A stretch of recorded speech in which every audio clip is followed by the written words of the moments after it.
ऐसी हैं। मैंने सुना है मुल्ला नसरुद्दीन हर सर्दियों में वही कोट पहनता है। ऐसा लोग 50 साल से देख रहे हैं। वो कोट इतना गंदा हो गया, उससे ऐसी बांस आती, थेगड़े निकल गए, बिल्कुल खंडहर है कोट के नाम पर। आखिर एक दिन मित्र ने कहा कि नसरुद्दीन, तुम्हारे बाप को भी हमने देखा, क्या शानदार आदमी थे, क्या कपड़े पहनते थे, दूर दूर से कपड़े बुलवाते थे, और तुम ये कोट ही पहन। अरे नसरुद्दीन ने कहा कि लो, ये वही कोट है जो मेरे बाप पहनते थे।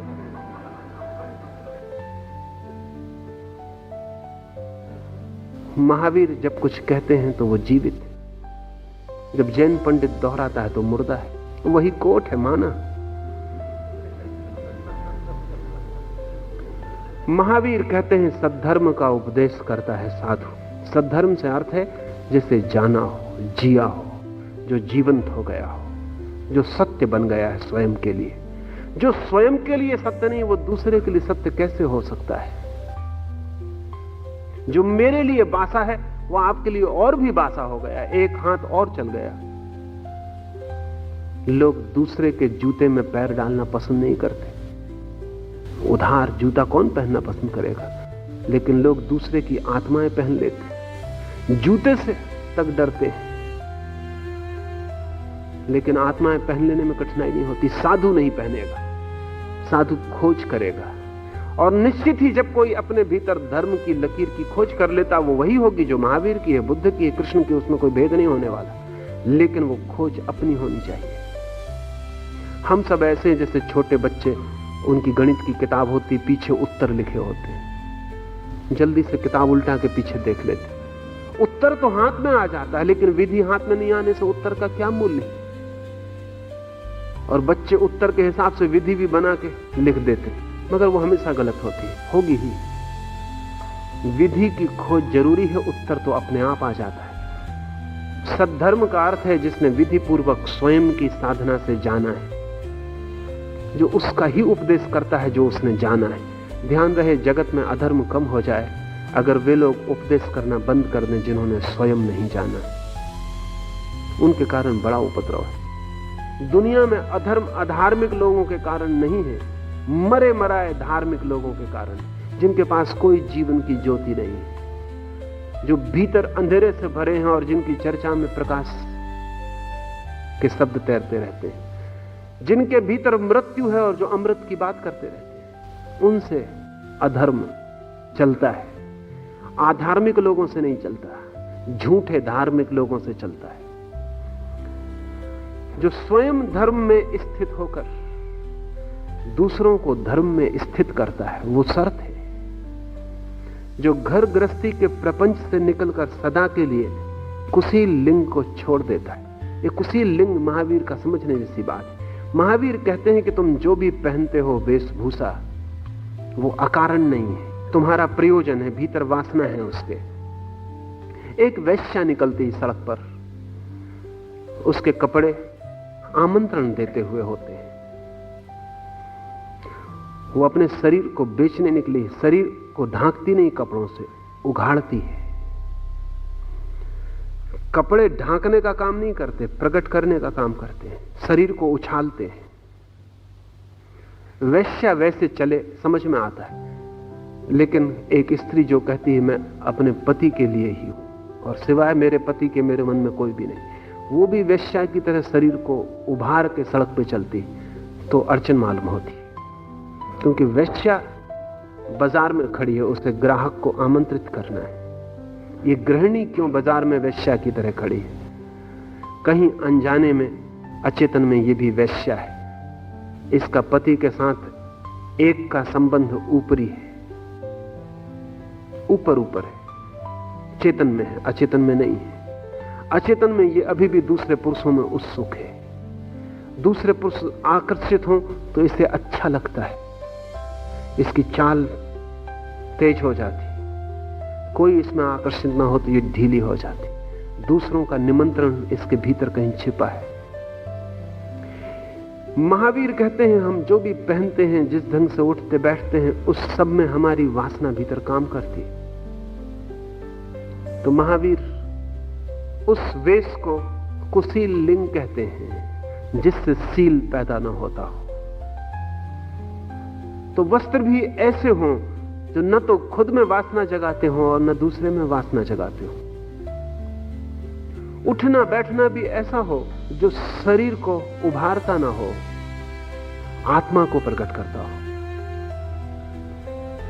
लेकिन वासना से भरा हुआ चित्त जानता भी नहीं, अनजाने सब चलता है।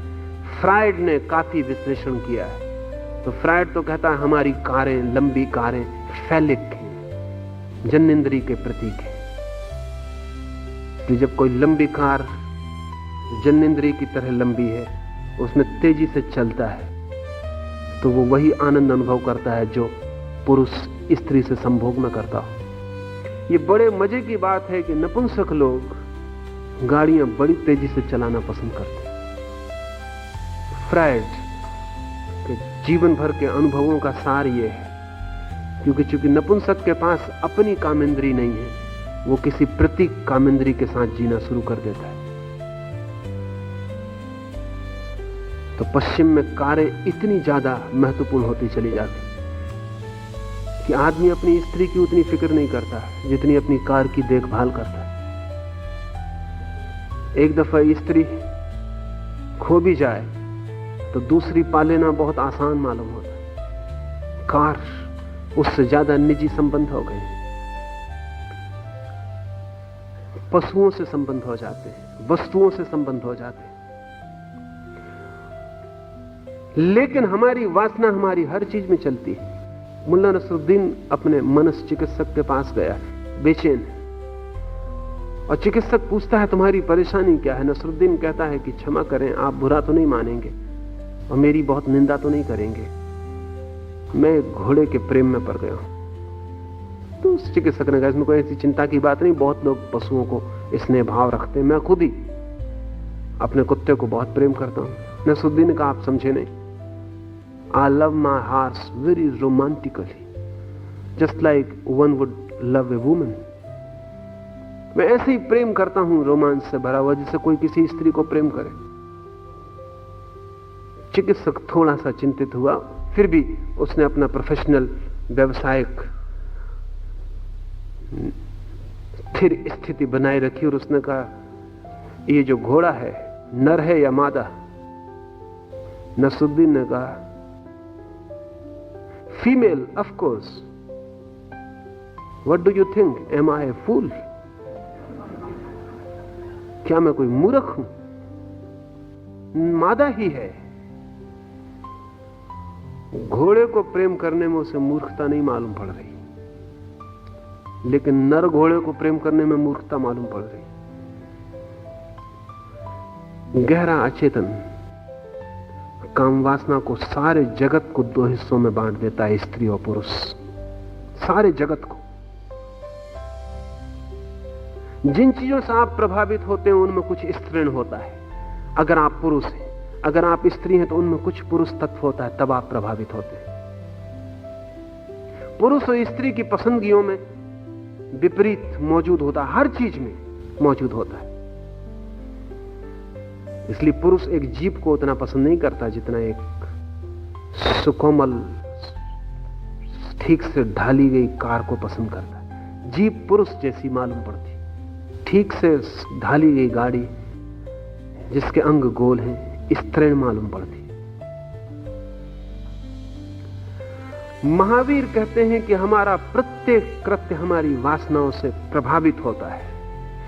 साधु वही है जो सब भांति कुशील लिंग छोड़ देता है, जो सब भांति अपने व्यवहार, वस्त्र, उठने बैठने, भोजन, अपनी पसंदगी नापसंदगी, हर चीज में से काम वासना के तत्व को अलग कर लेता है, शील के तत्व को स्थापित करता है, जो किसी का हंसी मजाक नहीं करता। ये थोड़ा समझने जैसा है, क्योंकि फ्रायड ने इस पर बड़ा काम किया। फ्रायड का काम यह है कि हम किसी की हंसी मजाक तभी करते हैं जब हम परोक्ष रूप से उसे नुकसान पहुंचाना चाहते हैं। हमारी हंसी मजाक भी हमारी हिंसा का हिस्सा है। जो बात आप सीधे नहीं कह सकते किसी से, वो आप मजाक में कहते हैं। मजाक में क्षमा कर दी जाएगी, क्योंकि आप कह सकते हैं सिर्फ मजाक था, ऐसी कोई बात नहीं थी, सिर्फ मजाक कर रहा था, क्षम्य हो जाएगा। अगर सीधा आप कहते हैं तो अक्षम्य हो सकता है, उपद्रव हो सकता है। हमारी मजाक भी अकारण नहीं होती, उसके पीछे मानसिक कारण होते हैं। कल ही मुझसे कोई पूछ रहा था कि यूरोप में यहूदियों के संबंध में सबसे ज्यादा मजाक प्रचलित है, जैसा भारत में सरदारों के संबंध में सबसे ज्यादा प्रचलित है। उस मित्र ने मुझे पूछा कि ऐसा क्यों है, यहूदियों के संबंध में इतने मजाक क्यों प्रचलित हैं यूरोप में? तो मैंने कहा उसका कारण है, यहूदियों में कई क्षमताएं हैं और उनसे ईर्ष्या पैदा होती है, और ईर्ष्या का बदला मजाक से लिया जाता है। यहूदी से अगर आप धन में प्रतिस्पर्धा करें, आप जीत ना पाएंगे। अगर यहूदी से आप चालाकी में प्रतिस्पर्धा करें, आप हारेंगे। पिछले 100 वर्षों में यहूदियों ने सर्वाधिक नोबेल प्राइज जीते हैं। इस सदी के 3 बड़े मस्तिष्क, जो किसी भी सदी के बड़े मस्तिष्क हो सकते हैं, आइंस्टीन, फ्रायड और मार्क्स, तीनों यहूदी हैं। यहूदी से ईर्ष्या पैदा होती। ईर्ष्या का बदला लेने का सीधा कोई उपाय नहीं दिखाई पड़ता, मजाक से बदला लिया जाता। मजाक एक बदला है, उससे यहूदियों के संबंध में कुछ पता नहीं चलता, जो मजाक कर रहे हैं उनके संबंध में पता चलता है। सरदार से भी कई लोगों को कई तरह की पीड़ा है, ज्यादा शक्तिशाली भी मालूम पड़ता है, ज्यादा पुरुषोचित भी मालूम पड़ता है, जीतने का उपाय भी कम दिखाई पड़ता है। गुजराती के संबंध में तो कोई मजाक करे, कोई कारण नहीं है, कारण होने चाहिए। मजाक हमारा बदला है, वो हम उससे लेते हैं जिससे पीछे कोई पीड़ा सरक रही, और उस पीड़ा को सीधा हल करने का उपाय नहीं होता, तो हम व्यंग निर्मित करते हैं। लेकिन साधु महावीर कहते हैं किसी का हंसी ठट्टा नहीं करे, उसका प्रयोजन क्या है? उसका प्रयोजन यह है, उसकी किसी से प्रतिस्पर्धा नहीं है, प्रतियोगिता नहीं है। इसलिए कोई छिपा हुआ बदला लेने का सवाल भी कहां है। ये बड़ी महावीर की बड़ी अंतर्दृष्टि है, जो फ्रायड के पहले कोई भी ठीक से पकड़ नहीं पाया। दुनिया के किसी भी धर्मशास्त्र ने साधु हंसी मजाक न करे किसी का ऐसा नियम नहीं बनाया है। सिर्फ महावीर ने कहा कि साधु किसी, जरूर महावीर को बड़ी गहरी प्रतीति है कि आदमी किसी के प्रति जब व्यंग करे तो करने का कारण भीतर छिपी हुई कोई हिंसा होती। आप अपने ही देखना, जब आप किसी का मजाक करने लगे तो आप क्या चाह रहे हैं भीतर? आप उसको किसी तरह नीचे दिखाना चाहते हैं, और नीचे दिखाने का कोई सीधा रास्ता नहीं पा रहे हैं, इसलिए उल्टा रास्ता पकड़ रहे हैं। साधु अपनी हंसी मजाक कर सकता है, अपने प्रति व्यंग कर सकता है।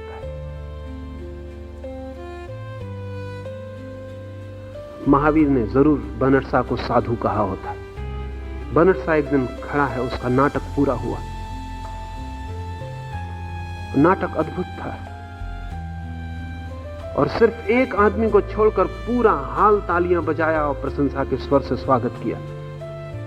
तभी वो आदमी खड़ा हुआ और उसने कहा, शाह, योर प्ले